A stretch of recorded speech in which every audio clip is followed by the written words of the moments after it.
İndi mən sizə bir şey göstərəcəm. Bəlkə də bütün gün işi burada qalacaqsınız. Deməli, notebooklm.google.com. Bu Google'un yaratdığı süni intellekt proqramıdır. Burada siz professional podkastlar düzəldə bilərsiniz. Eyni zamanda öyrənmək üçün burada mənbələr yükləməklə öyrənmə prosesini özünüz üçün daha da asanlaşdıra bilərsiniz. İndi onun necə işlədiyini sizə göstərəcəm. Baxın, materialı buradan yükləyirsiniz.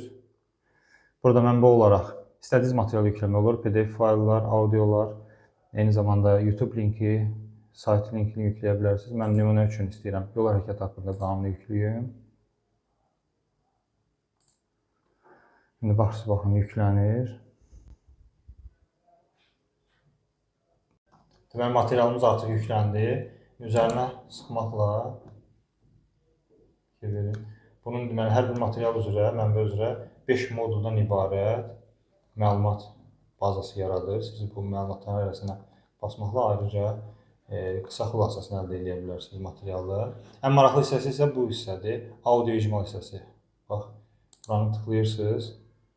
Deməli, artıq Azərbaycan dili burada var. Əvvəl yox idi. Təzəliklə Azərbaycan dili də qoşulub. Siz mənbə ilə bağlı istədiyiniz materialı bura yükləyib audio icmal verəndən sonra audio icmalı siz 2 nəfərin dialoqu formasında dinləyə bilirsiniz. Qoy yüklənsin, indi qoyacağım. Baxın, artıq 8 dəqiqəlik icmal hazırlayıb. Sadəcə knopkanı play basırıq. Salam. Bugün sizinlə Azərbaycanın yol hərəkəti haqqında qanununun bəzi, necə deyim, vacib və praktik məqamlarına baxacağım. Salam.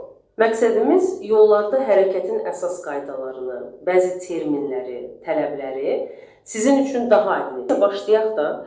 Bəli, başlayaq.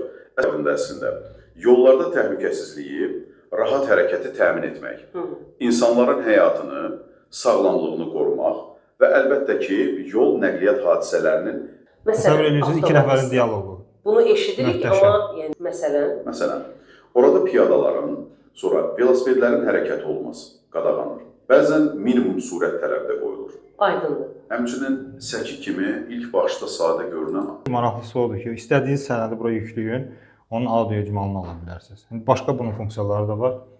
Onları da özünüz axtarıb taparsınız. Dostlar, paylaşın ki, bilməyənlər də bundan yararlana bilsin.